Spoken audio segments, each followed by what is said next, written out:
More passion. More energy. More Focus. flamboyance. I don't know. Could be one of the many things. Finish that sentence. More passion. More energy. More searing. More searing.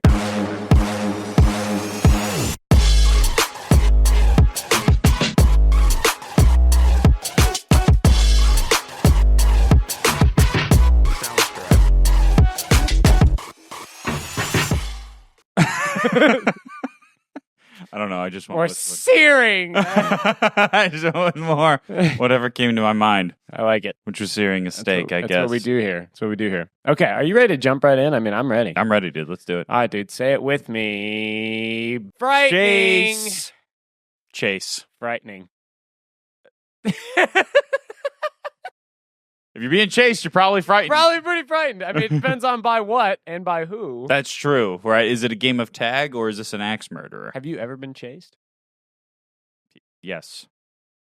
Okay. By like playing tag and stuff? Oh, okay. Like I've been chased, yes. Oh, well, I guess I was thinking like, have you ever been chased like in a frightened manner? You ever running away from somebody you were afraid of? Like genuinely, like fear for my life? Yeah. Or like fear of my safety?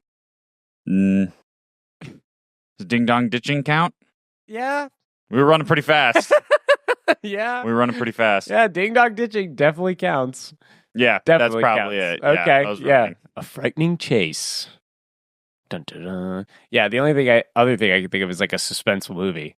You know, like being chased is frightening, but also there's like a frightening chase where you're like watching a movie, and it could even be like a car chase or a, you know, not that a car chase. Yeah, that's true. Yeah, it'd be kind of frightening. Like Bullet, like the Steve McQueen movie, or the Fast and the Furious. Oldie movies. but a goodie. It is an oldie but a goodie. Yeah.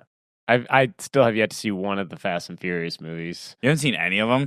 Oh, man. No. They're hard to miss. I know. They come out with one every 2 months, I feel like. I think there's like 12 of them now. That's so I want to say bonkers. 12. How many Fast and Furious movies are there? I just wonder how there's still a market for it. I think people just like to see fast cars and bank chases, dude. I guess. Because they're robbers. That's the whole thing. Yeah, and then there's like Hobbs and Shaw and like... So it looks like in total, the amount, if you take all the knockoff in the Fast and movies... Furious universe. There are 12 films. Okay. With everything included. That's pretty up there. Hey, we might have to... We could probably make that our next one. Oh my gosh. What's wrong with that? I don't know. I feel like I have like a... What?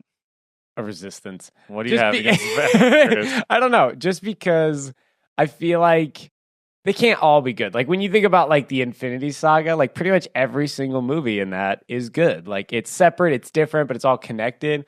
I feel like it's like, how different can the plot lines really be? I guess so. If you're literally just like racing cars and robbing banks, like, yeah. That's what I mean. Like how much variation is there really? But benefit of the doubt, maybe there is a lot of character development. Yeah, it's about family. That's Okay, the main core thing. Right. It's about family. Okay, and so I guess that makes sense, where it's like if it's the same family or it's like, you know, it's worth giving it a shot. Yeah, Fast 5 was fantastic. I think that's the only one I've seen, is Fast 5. Well, that's what I'm saying, is like, if they're making 12 movies, there has to be some level of demand for it, right? Like think about how many franchises don't even get close to 12 movies. Think about how some don't even get to sequels. That's true. Right? And they don't make it if there's really not a demand for it. That's true. Yeah. You know, from a business side of things. Yeah. So we might have to give it a try. I don't know. I think so. Okay. I'm with it. Well, yeah. But I think Frightening Chase, that's pretty connected. Okay. In my mind. Anything else? No, that's about it for me. Okay, cool. All right, we're going to dive... In conclusion, we're going to watch the Fast and Furious series. We're going to give it a shot. We're at least going to watch one. Yeah. So let's get into chunk 1. Yeah. Welcome back, everybody. We love you. Thank you for being a part of the podcast. Yeah, chunk number 1 today. New chunk. We always like the new chunks. This one's called That Really Happened. And this is where we look up crazy stories from history and discover that, yeah, they actually happened. That's pretty much it. Mike and I each have a story today. Do you want to go first or second? I'll go first. Okay, cool. I'll sit back, kick back, crack open my cold water, and listen to you. This really happened. The Great Emu War of 1936. The Great Emu War? Emu's the bird, right? Yeah. Okay. The Limu Emu? The Limu, yeah. Limu Emu. Woo! And Doug. Yeah. Okay, the Great Emu War. Where did this take place and why? Yeah. So, the Great Emu War is one of history's most unusual and somewhat humorous military campaigns. It occurred in Australia in 1932, involving soldiers armed with machine guns attempting to manage a population of emus that were causing destruction to farmlands in Western Australia. Oh, okay. So they're. My thought was they were using emus as weapons, or they were, battling emus together. They're kind of battling emus, but okay, but this is more of like the context makes sense. We're gonna go take out the emus. No, it is man versus emu. Oh, okay. Yeah. Okay. I thought it was for some reason. I thought it was like just we're gonna recruit emus and then use them as weapons in a war. That's what I thought. We've decided to replace the horse. Yeah, right. It's a much more durable option. Emus are much more deadly and vicious. So in Australia, they're had to declare war on these emus. They declared war on Why? the emus. Why? I'm going to get into all of it, dude. Okay, so background and causes. Okay, so here's the economic context. Okay, post-World War I, many Australian soldiers had been given farmland in Western Australia as part of a resettlement scheme. However, the Great Depression severely affected wheat prices, leading to financial difficulties for farmers. Even in Australia. Yeah, like that's what I'm saying, dude. That's the whole concept where it's like if America sneezes, the entire world catches a cold. Right. Okay. Yeah. So America's undergoing the Great Depression. Australia is as well. Okay. So, environmental factors. Emus are large flightless native birds, but they migrate seasonally. So in 1932, approximately 20,000 emus descended on the farmlands of the Campione district in Western Australia as the cleared land and water sources attracted them. 20,000? That's why they had to declare war. Because it was a problem. It wasn't just like 100 of them. Yeah, it's like, okay, a few emails, they're getting into some farms, like, we can get rid of them. Like, dude, 20,000 is a significant force. Locusts, dude, just ravaging the land. Like, 20,000 to the point where the government's like, we got to step in. Yeah. Take military action. This is a problem. This is literally a problem. Dude, could you imagine, like, you're just a farmer, going through your thing in your land? Yeah. What is that? Yeah. You just see this dust cloud just approaching you, just these emus. Just, oh my God! Honey, grab the shotgun! We're in for it now, yeah. Dig in! Well, hold the line! All sees, hey, honey, grab the shotgun! Hold the line, boys! This is where we hold them! This is where we fight. It's like all the farmers are getting together. Oh my gosh. So they had to the military had to step in. That's wild. Okay. So here's the impact of emus. Okay. So the emus caused significant damage to crops, particularly wheat, which was already under pressure due to the economic downturn. Yeah. The birds also damaged fences, enabling rabbits to enter and exacerbate the destruction. Exacerbate the destruction. So essentially, they were just teaming up with rabbit. Dude, it was just bad. Oh my gosh, rabbits and emus. And rabbits, they still have a population problem with rabbits in Australia. Oh yeah, there's if I'm not mistaken, hundreds of thousands, if not millions, of rabbits. You literally get paid to just poach rabbits. There's so many of them. Yeah, didn't we read about that a while ago? Yes, because what happened is somebody brought in rabbits from Australia. He moved to Australia, and rabbits were not native to Australia. And then obviously, the whole theory is multiplying like bunnies. They multiply so fast that they had an infestation problem. Yes. No, dude, that's such a thing. Yeah, they were introduced in the 1850s as a hunting sport, just for fun. They're like, oh yeah, we're just gonna bring these rabbits, release a few of them, and we'll go shoot. They'll breed them, we'll go shoot them, be fun. Yeah, but dude, they cost the Australian economy over $200 million per year. Oh my gosh, yeah, dude. It's bad. So okay, so rabbits and emus are just ravaging. Yeah, farms. Yeah, so the Australians are like, this is a problem because one, the economy is horrible right now. Yeah. So and two, our product is getting wiped out. Oh my gosh. So by emus. Yeah. What's the plan? What's the strategy? What's the goal? The action plan for the objective? Okay, so there's government response and then deployment. Okay. So the government response. Farmers requested assistance from the Australian government. The Minister of Defense, Sir George Pearce, approved military intervention, partly because the farmers were military veterans and partly to protect the wheat industry. Okay. So he's like, all right, so here's the deployment. Major G.P.W. Meredith of the Royal Australian Artillery was tasked with leading the operation. He was provided with soldiers, 2 Lewis guns, which are light machine guns, and 10,000 rounds of ammunition. How many soldiers? Doesn't say.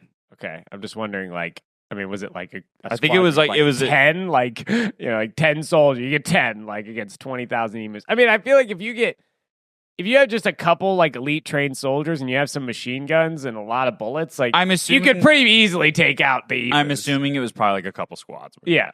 Not a they're not facing returning fire. Yeah.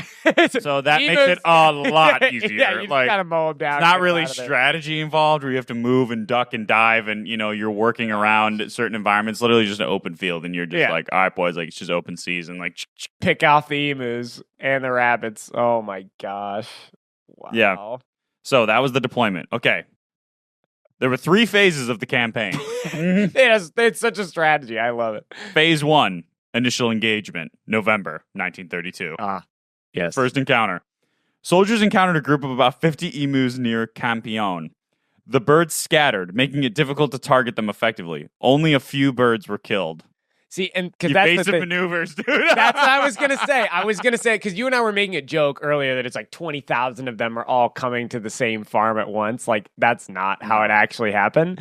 Obviously, there's pockets of emus, 50 here, 100 here. So like, yeah, it is gonna be a little bit of a task because it's not like you just go out into the field. There's 20,000 of them. You just mow them down and then you're done. No, dude. It is a campaign. You're like, I just picture the map with like the red lines, like we marched across here and like we're going through here to meet them at the at the canyon and like this and that. Yeah. Well, and they're obviously they're animals, so their instinct is to survive. So like, dude, they're gonna run away, evasive maneuvers. I bet they're decently fast. No, emus are actually fast, and also I don't think you could ride one for a military campaign, but they are quick.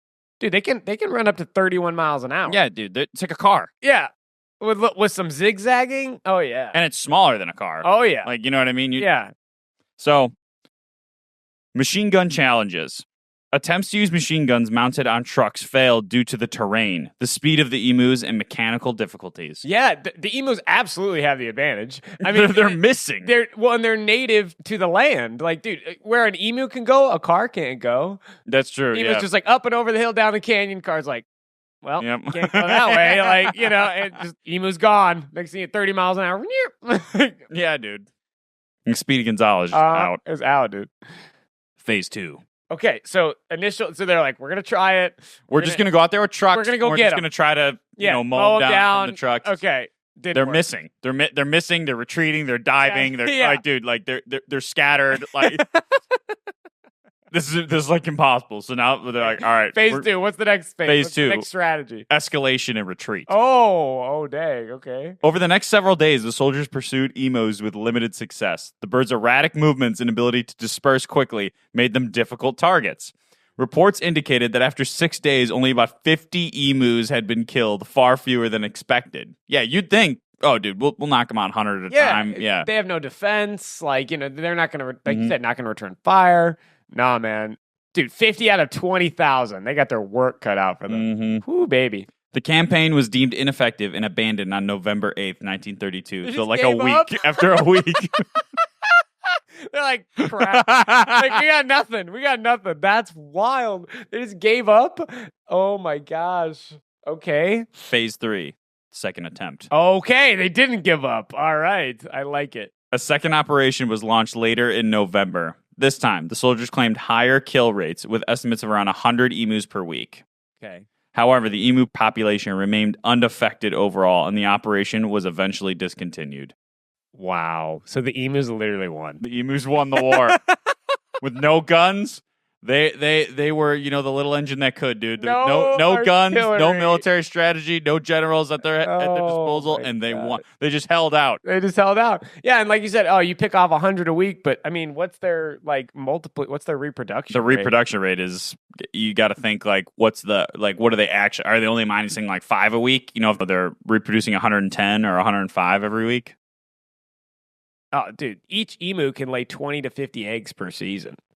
Yeah. So think about that. 20,000, even if they each laid, 30 eggs, right? And then let's say like half of those live, so like you get 15 emus. I mean, dude, 100 a week's not going to cut it.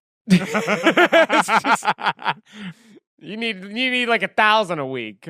You need to 10x your output.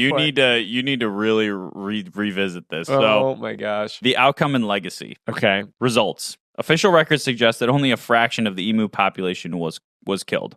The emus adapted to the attacks, demonstrating intelligence and teamwork, such as using one bird as a sentinel while others fed. Sentinel? Sentinel. What is a sentinel? A soldier or guard whose job is to stand and keep watch. Yeah, see, dude, they're adapting. They're like, they did have some military strategy. Listen, they're shooting at us. One of us has got to stay and keep watch and signal the others while the others feed and rest. We'll take shifts. Yeah. Emus. Wow. We've adapted. Yeah, they do. I mean, that is literally how evolution works. Okay, like we have a new threat. Things like it's guns. Yeah. But how are we going to adapt? Well, we're going to all stay in our little nest area, which the cars can't get to. We're going to send out the sentinel to keep an eye out, and then as soon as you see it, just squawk your head off. All right, that's the warning signal. Everybody scatter. Everybody out. Yeah. Everybody move. Let's go. Survival. Yeah. All right, here we go. God. The campaign was widely regarded as a failure. The government faced criticism for spending military resources on an ineffective effort. Jeez. Public reaction. The war gained humorous notoriety, with newspapers mocking the situation and referring to the emus as invincible. And the aftermath. Yeah. The farmers later received compensation and implemented other methods to control the emus, including bounties and improved fencing. Yeah. Yeah, I feel like if you could just keep them out around the crops, that's probably the best way. The fact that they went to military tactics versus like more environmental strategies or like we're going to build like concrete walls. Yeah, or something like that. Like, they went to like, let's just take out all the emus with military force instead of just keeping them away from the crops. Also, I think you got to think like air support, I think would have been the only way home. Just flying over. And because there you can like maneuver a little bit. That's even more expensive. Dude. Yeah, that's very expensive. That's even more expensive. I think that the best way to do it would have just been like, yeah, dude, figure out a way to keep them away from the farms or something. But that's so funny. Okay, so everybody's like making fun of them. Okay. So analysis and insights. Yeah. Strategic miscalculation. The emu's mobility, size, and flocking behavior made them challenging to target with conventional military tactics. The choice of machine guns was impractical for the task, which you wouldn't think of. Like, at first, that's what I would think of. Yeah, dude, just mow them down. Yeah. Nope. Number 2, symbolism. What would have been a more effective military weapon, though? I mean, like heat-seeking missiles, but that's way too expensive.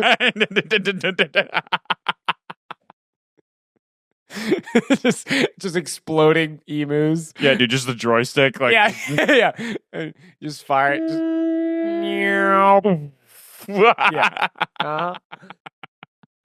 Just blowing emus to kingdom come. All right. Oh my gosh. So number 2, symbolism. The Emu War highlights the clash between human agricultural expansion and native wildlife. It underscores the challenges of managing environmental issues with brute force. Yeah. So you got to be more tactical. Think about more or less how to work with nature rather than just oppose it. Yeah, exactly. Usually when you just try to oppose it, it doesn't. Nature, I feel like nature just always wins in the end. It finds a way, usually. Or at least it's going to. It's been doing it for millions of years. Billions. Like, how long has the world just been like pursuing on? Yeah, right. Billions of years. And that's the thing is, again, it's that classic thing you and I talk about whenever we talk about ecology. Is like, dude, working with it is going to be such a much more effective long-term strategy than just like, we're just going to fire bullets at it and like hope it works. Like, nope, the emus won. The emus won. They outsmarted you, dude. 20,000 emus beat out the Australian government. What'd I tell you? So, that was the Great Emu War of 1932 in Australia. I am enlightened. I had no idea that existed either until yesterday. I had no clue. That's insane. Like, they declared war on emus. Like, that's wild. Not really surprisingly, mine is also military related. Nice. So this actually happened. every single British tank is equipped with its own tea-making facility. That doesn't surprise me. The English are super into their tea. So into their tea. So into it. Dude, I read that and I was like... Part of like society over there. Oh, like, it's like a daily thing. It's so ingrained in culture. Like, yeah, I guess like every car in America has a cup holder. Like, you know, it's just... But you think like... Like a tank, though. Like military operation. Yeah. Right. It was equipped with a tea station. Right. In war? Yeah, like... you think that it's just There's like, a limit. Is like, that important, right? Yeah. In our eyes, we're like, again, we're Americans, so we have that cultural background. But we look at it and we're like, is that necessary? Like, I feel like when you're in the tank, the priority only focus is whatever military campaign you're executing versus like, hold on. We got to get some tea real quick. Like, you know, so yeah. Yeah. So why tanks have tea-making facilities? So during World War II, British tank crews were highly vulnerable when they had to leave their vehicles to brew tea or obtain hot drinks. Obviously, right? But again, I just thought about that and they're like, pause. Yeah. Sips of tea, yes. Yeah. But they had to like stop firing. So before this, they had to stop firing, get out to go get tea. So like, yeah, of course you're vulnerable. You're in the middle of a freaking battle and you're like, wait, why would they get tea in the middle of a battle though? That's coming up. Okay. Yeah, that's coming up. I just feel like just executionally, right? There's got to be some holes in that. Yeah, exactly. Okay, so when they stepped outside of the safety of their tanks, that exposed them to enemy fire, resulting in casualties. Yes, obviously. Like that's why you're in the tank to be protected from the opposing fire. Yes. We got to get out, dude. Imagine that conversation. All right, like Bill, it's your turn. Like, like it's just fire coming down. Like, all right, Bill, get out there. Yeah, get some tea, Bill. Get some tea. Tea time. Yeah, tea and crumpets.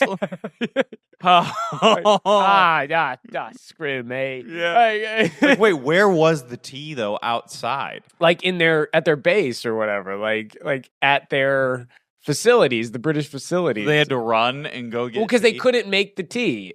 So they didn't have any way to make it. So yeah, they had to run and go get the tea and come back. I just don't get it. It's like you can't wait until you get back. Like you can't wait until you're done with your mission for tea. That's the cultural significance part of it. That it was more than just a drink. It was like a morale booster and a moment of normalcy and a way to like calm anxiety and regain a sense of calm in the chaos of the battle. Okay. But like again though, dude, I can get that in morale, and I understand the psychological human side of that where it's like, dude, I just sitting here having a cup of tea with my friend. Yeah. Takes the edge off for a second. Right. I get that. Right. But also, like, you're in the middle of a campaign. Like, I think, like... You just wait. Dude, like, I think, like, yes, you have to have those moments, but I just don't know if that's the best strategy. Yeah. It's not. It's not. But they were obviously treating the cultural need or the psychological need over the physical safety, which I teach their own, I guess. Yeah. Okay, so them leaving the tanks became a notable issue during the combat operations where taking even a short break could put the entire crew at risk. Mm-hmm. So they needed a way to safely make tea without leaving the tank so that they could have higher survival rates. So they created this thing called the boiling vessel. It's an integrated hot water boiler installed in tanks and other armored vehicles. Mm-hmm. And it allows the crew members to safely make hot drinks, including tea, without leaving. Yeah. So it's compact, efficient piece of equipment that can be used to boil water, coffee, or even heating ration packs. Yeah. It ensures that soldiers can maintain hydration, warmth, and morale during long periods in the field. Well, just I don't know. I guess so. I mean, on some level, I guess if you're in the tank. Well, because like they spend a decent amount of time in there. Oh yeah, have you seen Fury?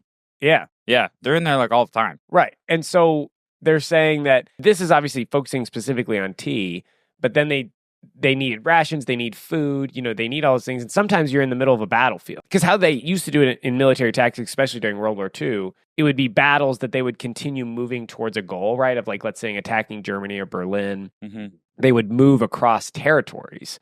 So like you're setting up base camps behind you, but the artillery is going ahead in order to clear some way, right? So the base camp follows behind the military line. Mm-hmm. The military line is protecting the base camps. Yeah. And so you're continuing to march and gain territory. So the tanks are literally the definition of the front line. Mm-hmm. So they could be miles and miles ahead of where the base camp was. Yeah. Right. And so they're like, all right, well, we got to find a way to get our tea in the morning. Yeah. Because it's, so that they can maintain some sense of psychological normalcy. Okay. During wartime. Context makes more sense. But yeah. It's still wild, though. Yeah. Before this, they used to just like get out and go get tea. The boiling vessel has become a standard piece of equipment in British armored vehicles since its introduction and continues to be a unique feature of British military design. This was during World War II it started? Yeah, and every single tank since, including the tanks today, have one in there. Still have it in there. Yeah. That's such a cultural thing, dude. That's crazy because I would never think to put a tea maker in. Like, you'd never think that as an American. Like, and like here... here's the main cannon. Here's the side cannons. Here's all this. Here's where we make our tea. Like, wait. What? Like, as an American? Yeah, as an American, we'd be like, what? Wait. Yeah. No, this is the boiling vessel right here. It's probably the most important part of the tank. You're like, what would be an American thing? Like a keg? keg of beer. This is where we keep the keg. Pour ourselves a cold one in the middle of it. That would. I mean, that would probably American. take the edge off. Like in the middle of a war, like just a cold one. Oh man. Oh yeah. I'm just imagining like a mini fridge, like in the tank or whatever. Like obviously a keg makes a little bit more sense, where it's like a handle. But I just imagine like this. Hey, like you open up the mini fridge, and just ice cold one. Like dude. Beer. Oh man, that's the spot. But that wouldn't be that crazy for Americans, Again, right? For the British, it's tea. For the Americans, like, oh, dude, a keg of beer? Yeah. Oh, yeah. Like, that makes complete sense. Yeah. Oh, my gosh. Okay. So, wow. Yeah. That's cool. Awesome. So that really happened. Mike and I are fascinated by history, especially funny stories. Yeah. So, yeah. If there's any funny ones that you guys know of, let us know in the comments. We'll look it up. Okay. We're going to move on to chunk number 2, which is what, Mikey? What are we doing today? Chunk 2 is Battle Royale, where we decide who wins in a fight. That's pretty much it. We just take 2 characters or real life people or whoever who have never really fought, and we just pit them against each other and see who would win. That's it. Yeah. Okay, I'm going to go first. You go first. I was going to suggest you go first. Okay. Yeah. All right. I have a very good one today. I'm excited. Okay, you ready? Yeah. Who wins in a fight, Legolas or Hawkeye? Oh, babe. Man. That is good. Yeah, come on, man. Give me some of that. Yeah. Wow, man. Legolas or Hawkeye? Wow. Gosh, dude. Yeah. Because they both... 2 sharpshooters. They don't... Neither one of them missed. No, dude. absolute aces. Absolute aces. Please tell me you put that into an AI thing. Oh, yeah. Okay, thank God. I have all the details, but I want your opinion and initial reaction first. What do you think? Knowing both of those 2 characters. That is so hard. Oh, man. Okay.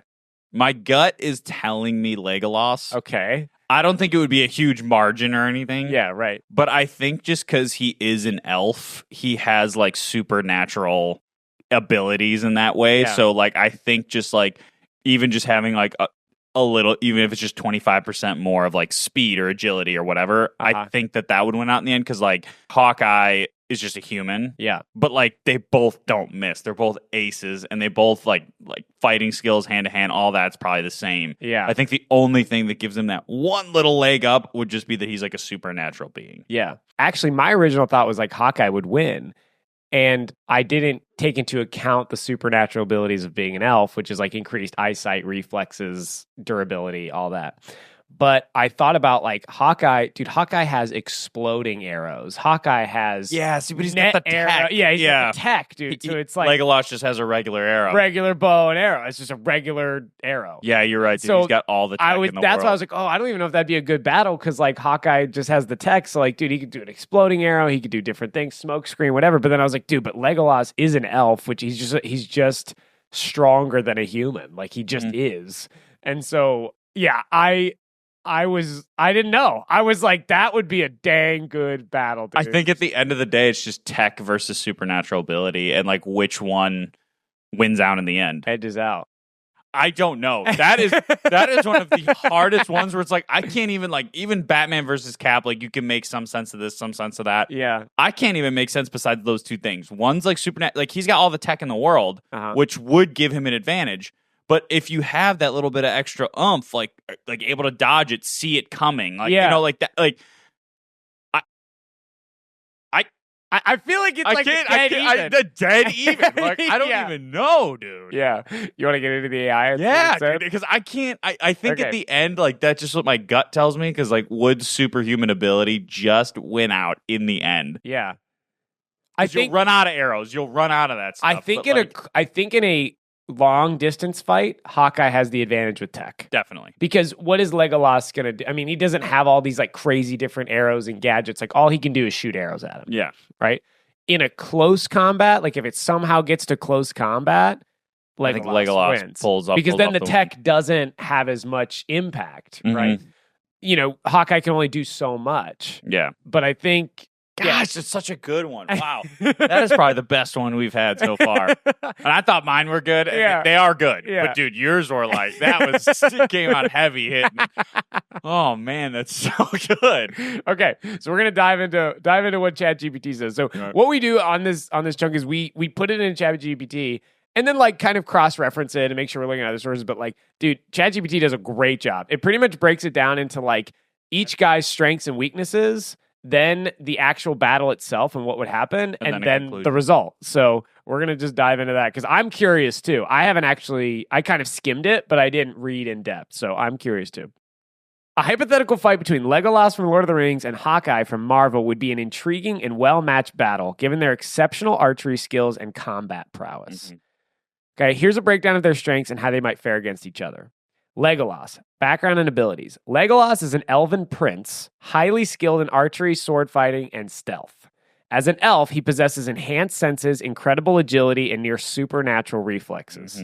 He's also immortal, unless slain in battle, and has centuries of combat experience.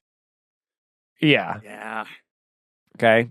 Strengths. His elven eyesight allows him to spot and shoot targets at incredible distances. His agility and speed make him highly difficult to hit, and his fighting style is graceful and efficient. Legolas's connection to nature gives him a tactical advantage in wooded or natural settings. Okay. Weapons. Legolas wields a bow that he uses with uncanny precision as well as elven knives for close combat. Okay. Hawkeye. Background and abilities. Hawkeye is a highly trained human marksman with expert-level archery skills developed through years of training in field missions as part of S.H.I.E.L.D. and the Avengers. He's a peak-level human athlete with excellent hand-to-hand combat skills. Strengths. Hawkeye's main advantage lies in his versatility and tactical mind. He has extensive experience fighting various powerful adversaries and is highly adaptable. His proficiency with trick arrows, explosive, grappling, electric, and smoke gives him an array of tactical options in a fight. Weapons. Hawkeye's bow is highly advanced, and he has a variety of specialized arrows that can change the course of a fight. He also uses other equipment and occasionally carries sidearms. Let's assume he doesn't have guns for this. No, just arrows and knives. Just arrows and knives and stuff. Analysis of the battle. Oh, man. Distance combat. Legolas's elven eyesight would make him formidable at extreme distances, possibly giving him an edge in an outdoor setting where cover and vantage points come into play. However, Hawkeye's use of trick arrows could provide creative solutions to offset this advantage, like deploying smoke screens or explosive arrows to disrupt Legolas's precision.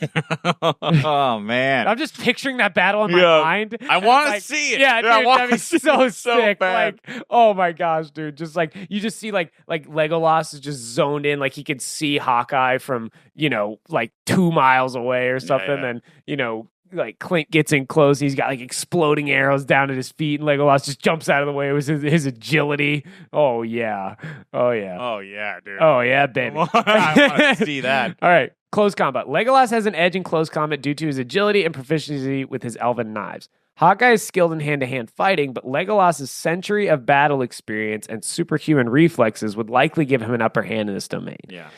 just like we said. When you talk about experience, though, like Legolas has had a lot of centuries of experience. He's had to fight orcs and stuff. But dude, also think about who Hawkeye's been up against. That's what I was just going to say. There's like a theory that every time Hawkeye isn't in the picture, they lose. Yeah.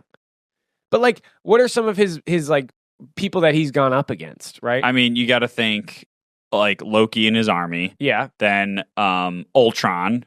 Yeah. And then Thanos and his army. Yeah. Like multiple like of the worst in terms of like the bad shit, like Hydra's agents and like all those people, like just the worst people on planet Earth, like the people with most highly trained people he's gone up against. He's gone up against people with supernatural abilities, mm-hmm. right? So he's not foreign. He's not surprised by that. No. Right? He's not surprised by the fact that like Legolas, he may have supernatural reflexes and stuff, but Hawkeye's seen that. Nothing new. Hawkeye's seen that before, right? So that's the thing, okay? Tactics and strategy. Hawkeye's strategic thinking and use of trick arrows could surprise Legolas and create opportunities, because that's another thing. Legolas never faced anybody like Hawkeye. Mm-hmm. Not that smart and a marksman just as good as he is. Yeah. I mean, he's probably faced some other elves that are good, obviously good marksmen. Not Hawkeye. But Hawkeye's got that one of a kind. Yeah, that strategic brain, dude. Ooh, I'm kind of leaning that way. He could use his trick arrows, surprise Legolas, and create opportunities. He could use specialized arrows to set traps or limit Legolas' mobility. However, Legolas' ability to adapt and his connection to his environment would keep him alert and resourceful. Mm-hmm. The winner would heavily depend on the environment and circumstances of the fight, which I think is important. If they're fighting in a natural area, it's a little bit different than an urban area, right? If it's an open battlefield or natural setting, Legolas would likely have the upper hand using his agility, speed, and expert marksmanship to outmaneuver Hawkeye. Yeah. Urban or controlled environment. Hawkeye's arsenal of trick arrows and strategic ingenuity would give him an advantage, allowing him to use tools and gadgets to create diversions or counter Legolas' superior senses. Before we get ChatGPT's answer, I was like, what's the final? What's your verdict and what's my verdict? Oh, the verdict. I think by like 0.0000001%, yeah, I think Legolas pulls off the win.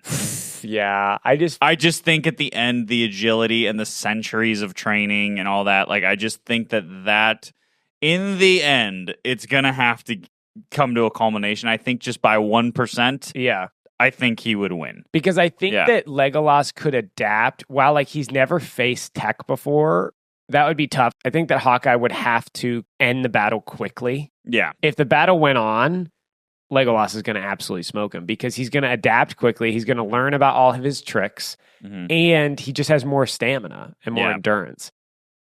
Got to clip him early, dude. Yeah, I think if he clips him early and surprises him, and even if they're in an outdoor setting, I think that Hawkeye can do that. Like, think about where Hawkeye lives. He lives out in the country. Yeah. So, like, I don't think, like, the urban environment makes as much of a difference to me. No. I think if they're fighting in, like, just an outdoor wooded foresty area, I think, Legolas is used to that. But I think that that's not that big of a disadvantage for Hawkeye.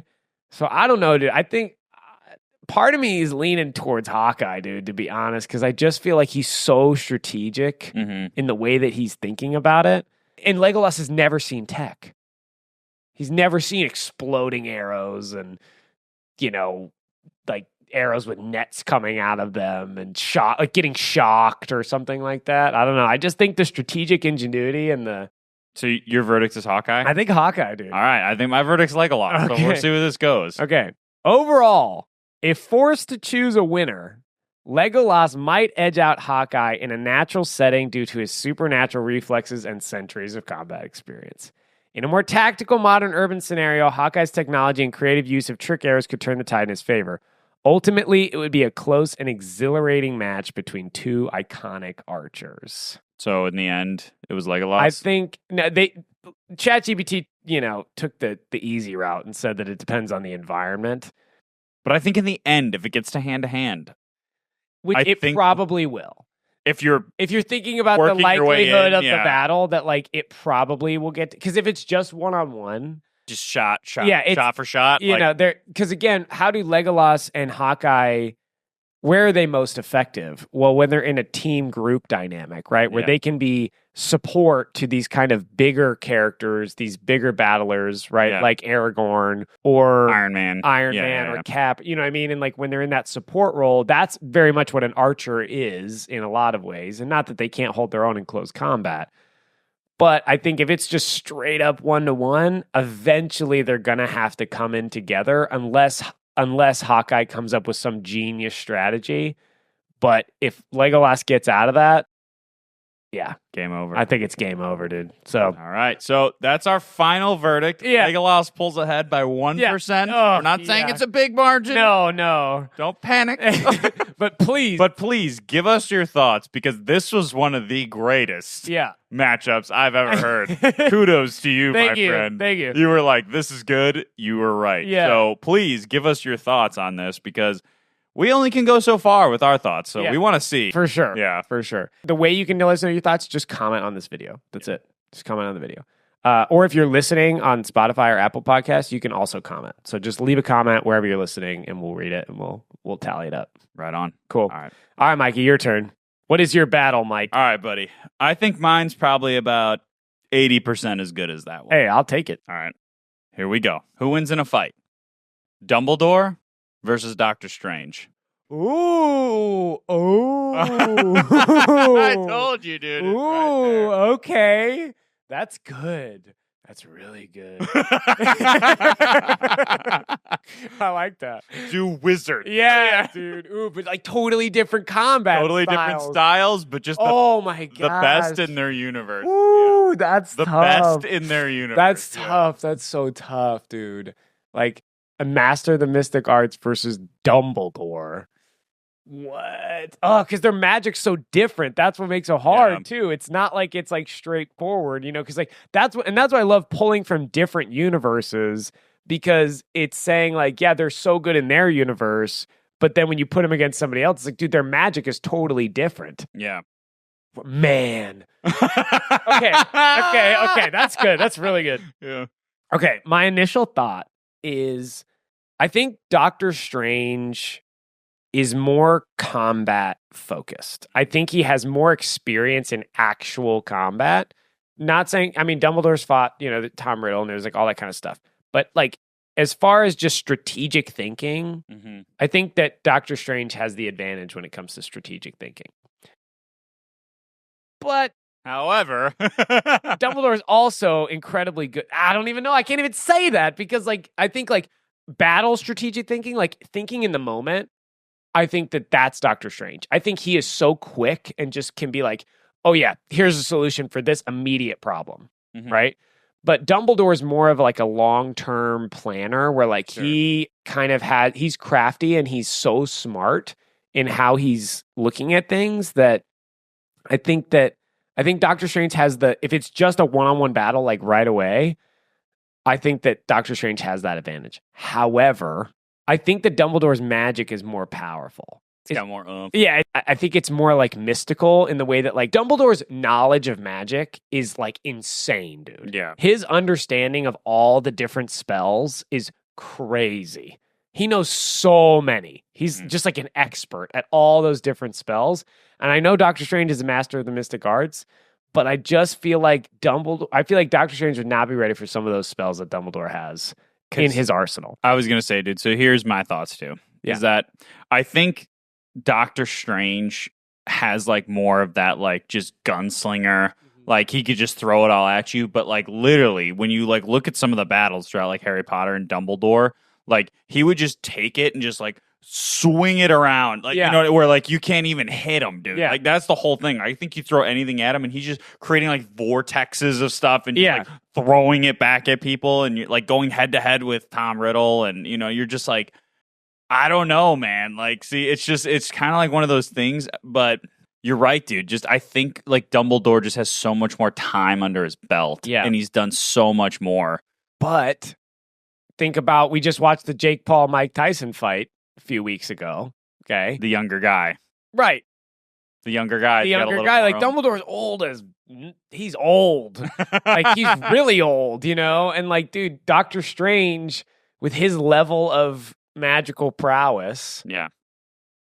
I mean, like, does that overcome, right? So it kind of breaks it down to me into like experience, age, and then like, yeah, just straight up magical prowess. So like if I was to break that down, I would say it's probably like, well, obviously like Doctor Strange, like does age or experience matter more? Because I think too, the difference for me is like Doctor Strange started out as a doctor, Yeah. and then he just became the master of the mystic arts. Yeah. Versus like Dumbledore is essentially dedicated his entire life to this. I think experience beats age. So I would say Dumbledore. And then I think if you have the last one, which is like just magical prowess, like Dumbledore has more magical prowess. So I'm gonna go with Dumbledore. That's what I think. Let's see. What about you? Initial. And obviously it might change as we read ChatGPT's breakdown, but what do you think? Man, I don't know. It's a good one. It's a really good one. I think I'm with you. Just because he's just got more energy and power and all that. Like, I just think at the end of the day that would win out. Yeah. Yeah, but Doctor Strange, you're right, dude. He's so good at thinking on his feet. And he's just so, like, just packs a punch. He does. He does. All right, here we go. ChatGPT. Let's see. Dumbledore and Doctor Strange are both immensely powerful wizards with different strengths, abilities, and philosophies. Yeah. Making a fight between them a fascinating thought experiment. Let's analyze this in detail by comparing their abilities, tools, and strategies. Yes. Okay, magical powers and skills. Dumbledore's strengths. Mastery of wand magic with unparalleled knowledge of charms, transfiguration, and defensive spells. Experience as a duelist, demonstrated in his battle against Grindelwald and Voldemort. Yeah. Oh, two of the baddest dudes. Mm-hmm. Bad dudes. Like just head to head. Yeah. Let's do this. Yeah. You know? Ooh, not afraid. No. Deep understanding of magical artifacts such as the Elder Wand, if he has it during his fight. We're going to assume yes, because that was his main wand. Okay. Which amplifies his already incredible abilities. Proficiency in unconventional magic such as alchemy and creating complex enchantments. Yeah, he's really good at that. That's what we were saying with like the vortexes and like the force fields, and like he's just so good. He's so good. He's so smart. Weaknesses. Relies heavily on his wand and spellcasting, and he doesn't typically engage in physical combat or melee techniques. That's true. His style is more defensive, aiming to subdue rather than destroy, which might limit his aggressiveness. Okay. Doctor Strange. Strengths. Yeah. Mastery of the mystic arts. Yep. Including interdimensional and time manipulation, astral projection, and the creation of powerful magic constructs. Access to a vast array of spells and knowledge beyond the earthly plane. Skilled in hand-to-hand combat, giving him an edge if the battle becomes physical. Yeah. Equipped with artifacts like the Cloak of Levitation and, in some iterations, the Time Stone, granting him strategic advantages like flight and temporal rewinding. Yeah, dude. Time Stone is huge. And, oh, man. Doctor Strange, dude. He is so good. Okay. Weaknesses. Often requires precise gestures and focus to cast spells, which could be disrupted in combat. Right, like versus Dumbledore's flick of a wand, like... Dude, he's just... Yeah. Oof. Mortal limitations. While highly durable, his human body can be injured or killed if caught off guard. Is Dumbledore immortal? No, he's not immortal, right? I mean, Muggles are immortal. No, Muggles just like a regular human, but wizards, they're human, right? Like they're... Yeah, they in terms of their physical... They get killed all the time. Yeah. Like, it's not like they're... It's not like Legolas is immortal. Yeah. But he can get killed in battle. Like Dumbledore is not immortal. Wizards live for longer, but he's still yeah. I'd say that's pretty similar. Yeah. So now we're going to go into tools and artifacts. Yeah. Okay. Dumbledore's Elder Wand, the most powerful wand in Harry Potter lore. Mm-hmm. It boosts his spellcasting, but still has its limits. It's only as effective as the wielder's knowledge and intent. Yeah, but Dumbledore's like maxed out on both of those. Yeah. So. His XP is crazy. It's off the charts. Yeah. So him using that? Yeah. Oh, yeah. XP.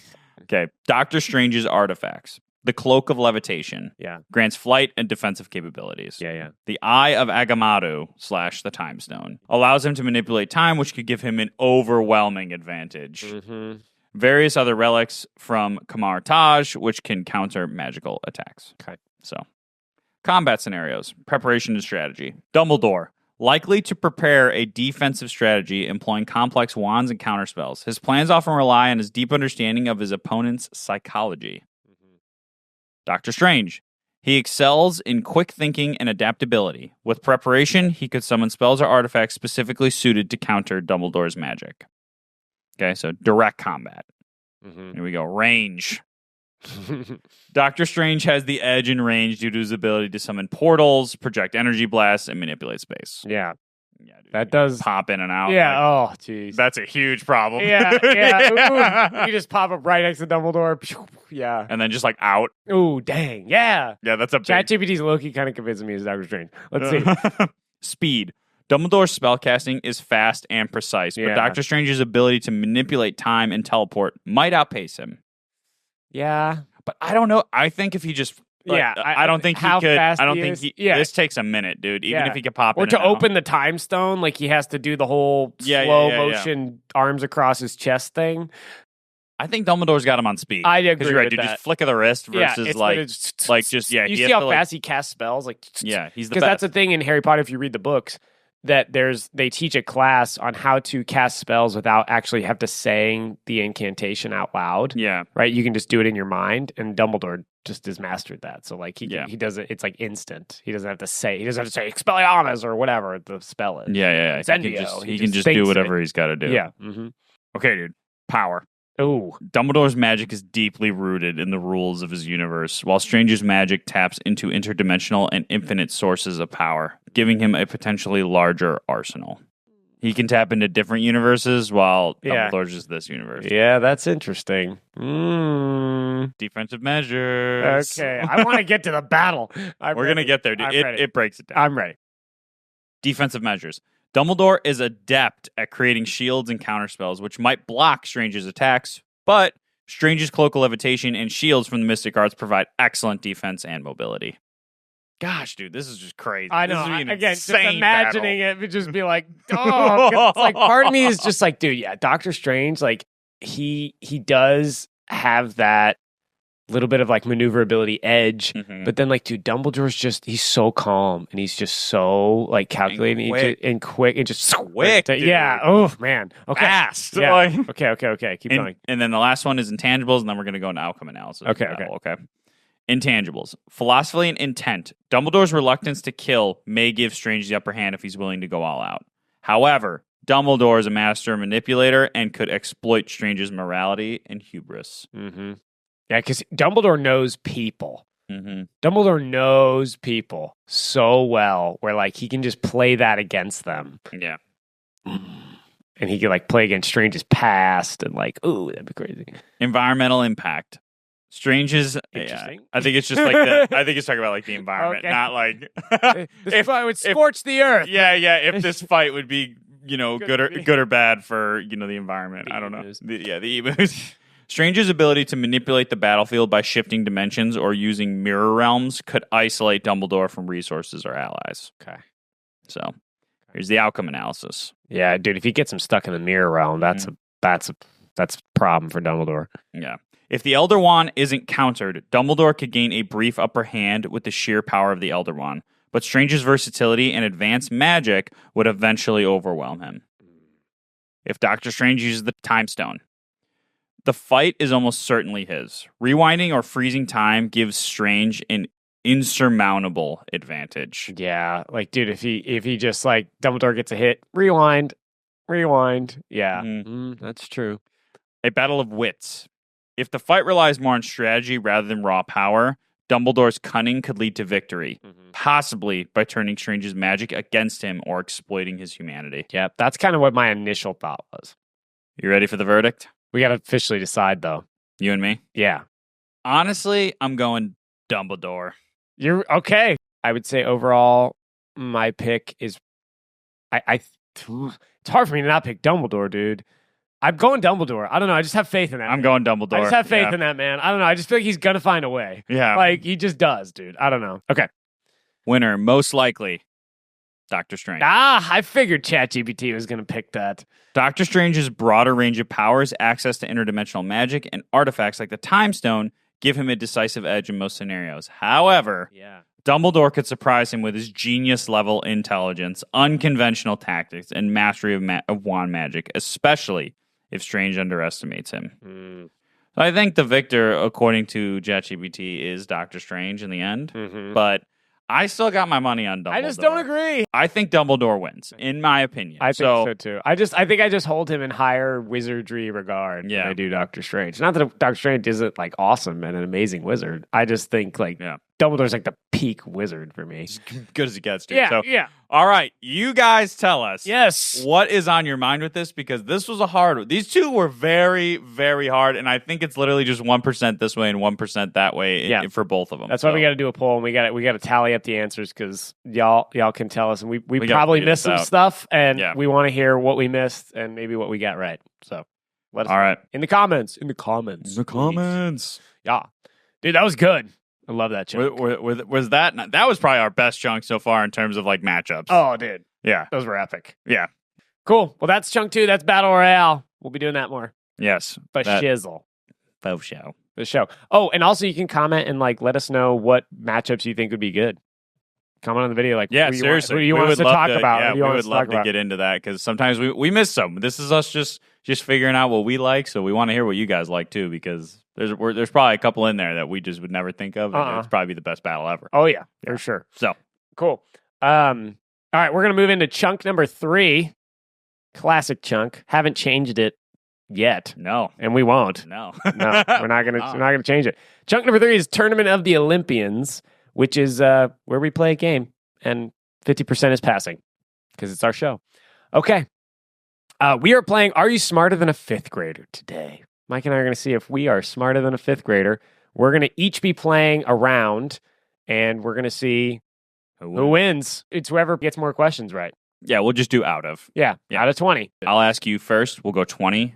How many you get, and then you go through ask me, you ask me 20. Okay, sounds good. Okay, so here are your 20 questions, and here are the subjects involved. Okay. Oh, geez. All right, 3 math questions, 3 science questions, 3 history questions, 3 English questions, 3 geography questions, 3 government and civics questions, and 2 art questions.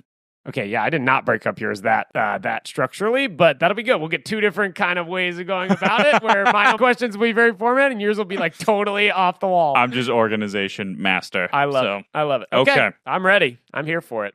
Here we go. What is the value of pi rounded to 2 decimal places? 3.14.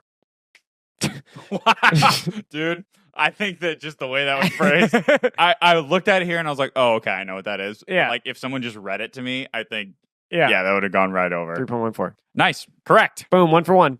Okay, here you go. Mm-hmm. You ready? Mm-hmm. Solve 3x plus 7 equals 22. 3x plus 7 equals 22. 22 minus 7 is 15. It's 5. X equals 5. Correct. Nice. Dude. That's good. That's what's up, dude. Okay. Boom. What is the Pythagorean theorem? Pythagorean theorem? Formula.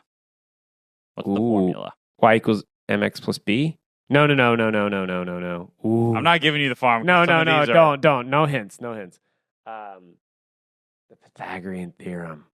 It's very simple. It's a formula. It's very simple. It's not like a complicated thing. I should know this. That's so sad. Dang it. It's very simple. It's so simple. It's not y equals mx plus b because that's slope, or that's like the formula of some graph. Pythagorean theorem. My understanding of Pythagorean theorem is that it's like the 2 sides of a triangle are equal to the length of like the long side. So like, L equals 2H? Is that your final answer? Yeah. No. What is it? A squared plus B squared equals C squared. A squared plus B squared equals C squared. Dang it. That's so simple. All right. Dang it. 2 out of 3. Okay. I'm just going to track them and you get wrong. Okay. That's fine. Yeah, that's fine. Okay. Dang, man. That's all right. What is the chemical symbol for gold? AG. Wrong. AU. Oh! I said wrong. Dang it. It's AU. Sorry. No, it's wrong. No take back skis. 2 wrong. Yeah, that's all right. This is fun because like we're competing. It's not just like, I need 10. It's like every miss counts. Okay. Exactly. Think about it. All right. This is a gimme. But what is the powerhouse of the cell? The mitochondria. Very good. Very nice. Okay. Here we go. Let's see if you get this. Okay. What is the acceleration due to gravity on Earth? 9.8 meters per second. Rethink that. The acceleration due to force of gravity? 9.8 meters per second squared. Good. That's the answer. Means the same thing. Okay. I didn't know that. So I was like, I'm going to mark it wrong if he doesn't. Meters per second is meters per second squared. Okay, cool. Nice. Thank you. How do you know that? That's insane to me. It's the acceleration due to gravity. I don't even know what you're saying to me right now. I know it won't float away. Different skill sets. I know it won't float. Hey, that's probably what you need to know. Like, I won't float away. Yeah. Okay. If I drop something, it's going to go to the ground. Gravity's going to pull it down. Good to know. At 9.8 meters per second. Yeah. Okay, go. Who was the first president of the United States? George Washington. Correct. Thank you. What year did World War II end? 1945. Nice. I have 2 wrong right now? 2. Okay, cool. Yeah. What was the name of the ship that carried the Pilgrims to America in 1620? The Mayflower. Nice. Very good. Yes. Who wrote Romeo and Juliet? William Shakespeare. Very good. Mm-hmm. This one, I'll give you a little leeway, but what is the definition of a metaphor? If you give me the basic gist, I'll allow it. Doesn't have to be word for word. You have to get every single word correct in this definition. Okay, a metaphor is pretty much you're comparing something. You're like explaining something by comparing something to something else. So comparison's a big part of it, and also like a simile uses like or as. But there has to be one clear thing in this definition that you have to hit. That's fair. Okay. That's fair. It's a literary device that compares two things to offer an explanation. You didn't get the key thing. What's the key thing? Okay. You were correct. Okay. A figure of speech comparing two unlike things, and here's the key thing. What's the key thing? Without using like or as. I said that. I said a simile uses like or as, so that's why I didn't say that. I thought you were going to say without using like or as. I think I get that point. Fine, I'll give it to you. Okay, I think that's fair. I just wanted you to say, here's my definition. Here is my clear thing. I said a simile uses like or as, so therefore a metaphor does not. I don't think you said that. Oh, but that's implied. Implied. Oh, that's a bold word to use in a trivia game. I implied it. Like, I implied it. Fine, it's wrong. Fine, go. No, I'll give it to you. I'll be kind. No, it's wrong. Are you sure? This is your call. I'm literally being kind right now, and I'll say, you know what? Fine. How about this? I'll give you one if you get it close enough. I'll give you one so you like got that. 2. Okay. Here we go. What is the term for the main character in a story? Oh, the protagonist. Okay. What is the largest country in the world by land area? The largest country in the world by land area. Not population. Russia. Good. Okay. What river is the longest in the world? And I'll give you a bonus point if you can get the other one that some claim is based on science. We already did this one. Mm-hmm. It's the Nile River. The longest. I'll knock one off if you tell me what some sources argue for. The Niger River. No. The Amazon. Oh. But you did get it right that it was the Nile, but some sources argue the Amazon. Okay. So I don't know if it's like that. by like 20 meters. Yeah, you know what I mean? Like, where does the river end and not end? Exactly. Yeah, okay. But so okay, so I'm still 2 wrong. Okay. All right, here's another gimme.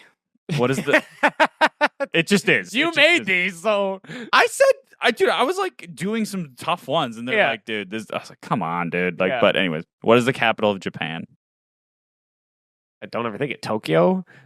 It's not Tokyo? Oh god! Oh gosh! Tokyo. Yes. Okay. I was gonna say, if you give me a final answer, I'm taking it. Yeah. Like, I'm taking it. I was like, don't overthink it. I was trying to read your face. Well, you think about America, like, we have like weird states. Like, it's like, oh yeah, Annapolis is the capital of Maryland. What's the capital of Illinois? Chicago. No, it's not. It's not. Springfield. Exactly. So I was like, yeah, what's the capital of New York? Yeah, New York City. No, it's Albany. Albany. Yeah. Yeah. Okay. What's the capital of California? Not L.A. Yeah, it's Sacramento. Is it San Diego? Nope. No. Is it San Francisco? No. Oakland? No. Like Sacramento. Exactly. So I was like, don't ever think the don't kill one. Okay, cool. Very good. All right. How many amendments are in the U.S. Constitution? Oh, no. I swear. I swear. No. Oh, no. You're going to pull something out of here. No, I'm not. No? I don't think I know this. How many amendments are in the U.S. Constitution? 28. 27. Oh! Ouch. Ouch. Dude, I had no clue. That's crazy. Wow. I I said you were going to pull something out. That's crazy. had no idea. 28. I was like 14, maybe. I don't know, like 28. 28. Dang. Oh, 28. All right. I did not know. I only, I think the only amendments I know off the top of my head are like First Amendment, like free speech, right to assembly. Second Amendment, right to bear arms. Third Amendment, Freedom of the press. freedom of the press. Yeah, I didn't know that. I'm trying to think of just naming the ones I know. Yeah. Fifth Amendment is like you don't have to incriminate yourself. 13th Amendment was ending slavery. I think that's pretty much all I know. Yeah. Okay. What are the first 10 amendments to the Constitution called? Bill of Rights. Very good. Yes. Okay. What is the system of government where power is divided between the national and state governments? Republic? Is that your final answer? Because democracy is like the people. I'm going to say republic. Federalism. Oh, yeah, no. Not even close. Did not know. I would never have gotten that. All right. Who painted the Mona Lisa? Leonardo da Vinci. Very good. Mm-hmm. Big da Vinci fan. All right. Last question. Uh-huh. What are the primary colors? Ooh, don't overthink it. Blue, red, and yellow. Good. Yes. 16 for 20. Okay. That's a B minus. That's good. One of my favorite grades. Hey, not a bad grade at all. Okay. Cool. So you got to beat 16. All right. Here we go. But you are also good at this in the way that just random facts, like maybe not science and math as much. Yeah. But like, dude, history and all that. Oh, dude, you know that stuff like better than me. Okay. Here we go. That's what I would do when I was bored in school. I'd look up stuff I was actually interested in. Yeah. Like capitals. Yeah, exactly. Yeah. One class, I just memorized all the capitals. And you still know them to this day. We test it every few years just to make sure. Months, really, I think. Yeah. Every couple months. Like, hey, do you want to do the capitals again? Like, yeah, let's see if I Sure. still got it. Sure, Mike. but yeah. No, it's you asking me. Yeah, because You're like, hey, you test me on the capitals again? Like, sure. It's just my favorite party trick. It's a good party trick. You did do that in college sometimes. You're like, I can name all the I can name capitals. all the no way. Like, I'm telling you, all 50. Test me, dude. Yeah, I was could do it bored in right. science. I could do it. Can't tell you the Pythagorean theorem, but I can tell you every capital. Oh my gosh. Okay, here we go. So mine are totally randomized. Okay, let's see what happens. All right. Who was the 16th president of the United States? Abraham Lincoln. Nice. And a baby. What animal can live on both water and land? The type of animal, like what Yeah. categorized Yeah, as? yeah. What's the category? Amphibian. Correct. Nice. Which planet is known for its beautiful rings? Saturn. Nice. Well, this kind of defeats the purpose. How many amendments are in the Bill of Rights? 10. Correct. Yes. Very nice.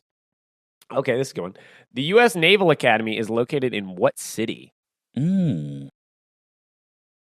U.S. Naval The Academy. U.S. Naval Academy, where they train people going into the Navy. Let's see. San Diego's Marines. I feel like it's somewhere in Virginia. I'm just going to guess Richmond. It's Annapolis, Maryland. Yeah, I wouldn't have gotten that. Nope. Okay. All right. This next one. What is the capital of New York? Albany. Very nice. Not New York City. Yeah, good for you, Mike. Okay. What revolutionary leader wrote Common Sense in 1776? What do you mean? You wrote the words common sense? No, Common Sense is... Is it a poem or something? What is it? It's a powerful pamphlet which argued forcefully for the American colonies to declare independence from Great Britain. So it kind of started the whole movement. Well, Jefferson wrote the whole thing. Paul Revere was a poet. What's my gut telling me? Come on, baby. Think back to science class when you weren't paying attention to science. I do not care about this. I do not care about this at all. Jefferson. Incorrect. Thomas Paine actually wrote that. Nah, I wouldn't have gotten Okay. 2. Okay, true or false, crawfish are fish. 50-50 shot. I think they're mollusks. Well, I'm going to go false. It is false. Okay. They are crustaceans. Or crustaceans. That's fine. I'm not going to take it. That's going to be your one. Whereas, like, no, you're good. What are you talking about? That's not my your one. No, I was just working through it. No, you're good. I didn't even give you an answer. I was just like, I think they're mollusks. I'm working through it, and you're like, and then I said I'm gonna go false because I think they're mullet. But like, that's not the question. It's true or false. It's not my half. It's not your half. That's your half. Yeah. There you go. You used it. You're good. You're correct. It's false. They're crustaceans. In the initials of NASA, what does the A stand for? Come on. Come on. I'm gonna go aerospace. No. What is it? It does start with aero. I'll give you one more.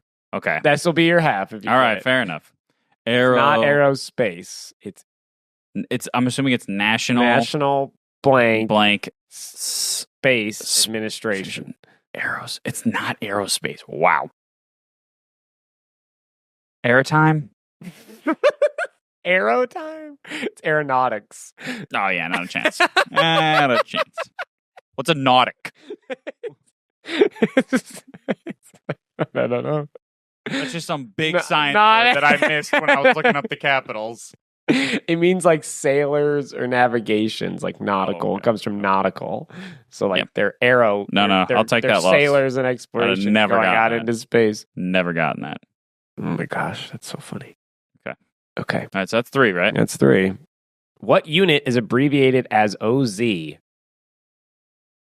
What do you mean, what unit? Like what unit of measurement? OZ? Ounces? Correct. Okay. Who invented the light bulb? Thomas Edison? Yeah. The 100-Year War was primarily between which 2 countries? The 100-Year War? I don't know if I've even heard of that. Oh, no. The 100-Year War? Yeah. Yeah, here, I'll give you a little context. Maybe you'll remember. I've never even heard of that. Yeah, the 100-Year War. I feel like these questions are a little bit more challenging than mine. Just saying. It's hard to vet because we don't have anybody else to like vet the questions. So if we had like a producer, we could be like, all right, can you make these like equally as difficult versus like you and me? We're just like, oh yeah, probably knows. It was in the late Middle Ages. Okay.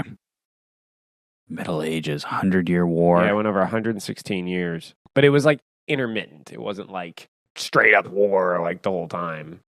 It's 2 countries. It's 2 countries. Think about the Middle Ages. Where did those happen? Are these 2 countries that still exist today, or are they like by different names? They still exist. Okay. England's got to be one of them. I will give you that and say yes. Okay. Oh. The other one.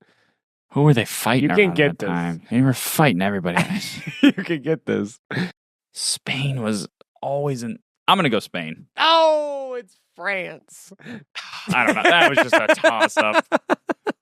toss up. They were fighting Spain too. They were fighting everybody at that time. They're fighting. I didn't know they fought for 100 years. Oh my gosh! Yeah, I like, have to look that up. You guys got to figure this out. That's like 4 leaders.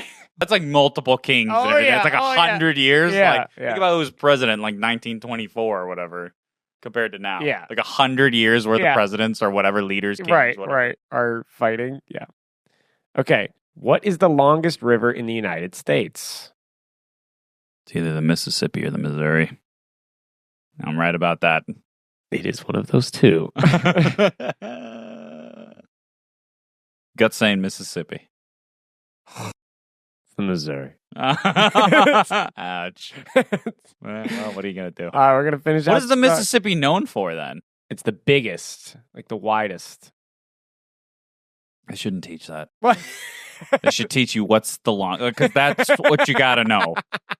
Not which one is the most width. They shouldn't teach you that. This just confuses you. Mississippi. Everything I ever heard in American history, Mississippi River. Yeah. But it's the Missouri. The Missouri River. Figure it out, education systems. You guys screwed me. All right, we're gonna keep trying some of these here. What is the clinical name for the thigh bone? Femur? Yes. Oh, okay. Yes, correct. It's the femur. All right, how many feet are there in 75 yards? 75 times 3. 360. 360. No, wait, what the heck? 75 times 3. It's hard to do the mental stuff sometimes. Yep. 5 times 3 is 15. 5, carry the 1. 7 times 3 is 21. Plus 1. What was the first? 2, 2, 5. 225. 225. Yes. It's good. Had a baby. Okay. What are the 3 types of rock? He's just getting dumb. Like, what do you mean the 3 types of rock? How many different rocks are there? No, it's like animals. Like yeah, you said amphibian earlier. There's like Sedimentary. There's yeah. There's 2 more. There's 3 types of rock. What do you mean types of rock? I mean, fair enough. Like granite. Yeah. Boulders. Like I don't know. Pebbles. Like, what does that even mean? Like, no, sedimentary. I think that one starts with an A. I'll give you. It starts with an M and an I. The 2 other ones. Idimentary. Monuments. It's metamorphic and igneous. Yeah. I've heard those words. Oh my gosh. Many moons ago, though. Many moons ago.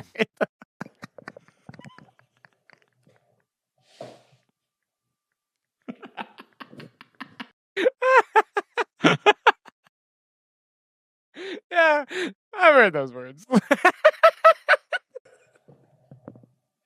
I have heard them back in the day. Also, how many more questions do I have? I feel like I've answered like 40 questions.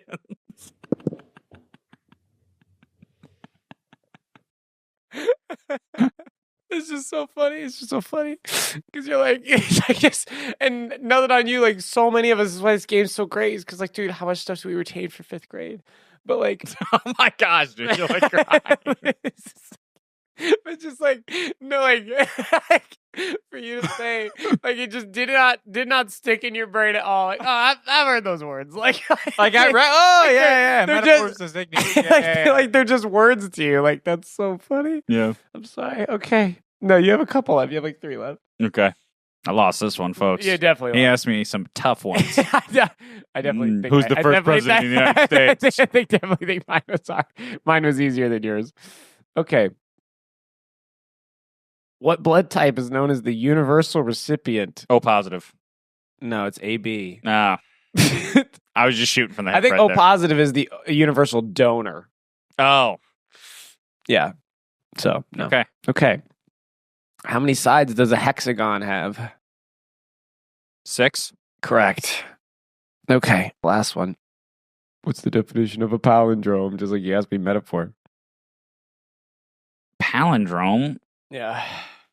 Is that like a rocket or something? No, it's a literary device. So, like, what is it? It's like in English. I think I don't know. I think I'm just going to go fancy word for comma. No, it's a word or phrase that reads the same forward and backward. So, like, the letters. So, like, an example of, like, a palindrome is like nurses run. Ah. Forward, backward. Got it. Okay. So, Ouch. you only got 9 wrong. So, on our show, you still passed. So I did lose. But you didn't win. So, there's a distinction there. But mine was much easier, so we'll have to find a way to vet We got the to figure questions. that out, yeah. Yeah, because it was like, who's the first president of the United States? Like, George Washington. Like, Yeah. You know? Yeah. Oh, goodness. Oh, well, anyway, that was fun. Thank you for the laugh. That was hilarious. Okay. Well, that's the end of the podcast, everybody. Thank you so much for tuning in. We all love you. Those of you who make it to the end are the true homies. We love you. We appreciate you. And we just want to make the show awesome for you. So please continue to just give us your feedback, comment, DM us on social media, wherever you follow the podcast. If you want to support us, the best way you can do that is Take a break. take a break. Take 5 minutes for yourself. Take 5 minutes. Whatever you got to do. Whether you got to dance, you got to sleep. Sometimes, like, dude, those 5 minutes just closing your eyes. Yeah. Take a break. We don't have to go all the time. True. We're not meant to do that as humans. True that. Got to have good rest ethics. Yeah, that's the number one you can support. If you want to go above and beyond support in other ways, you can follow us on our social media and share the clips, the bite-sized pieces, the content. Share with whoever you think would love it. You can also give a rating and review on whatever podcast app you're listening to right now. That really helps. Like and subscribe on YouTube. And if you want to be like top tier, amazing support, you can go ahead and sign up for our Patreon. It's $5 a month, and you get every session a week early, so you can have next session right now if you want. So, yeah, we all love you so much. We just want to make sure that you remember one thing before you go about your week, and that is that there is more to life than bills. Bye, everybody. We'll see you next week. Peace.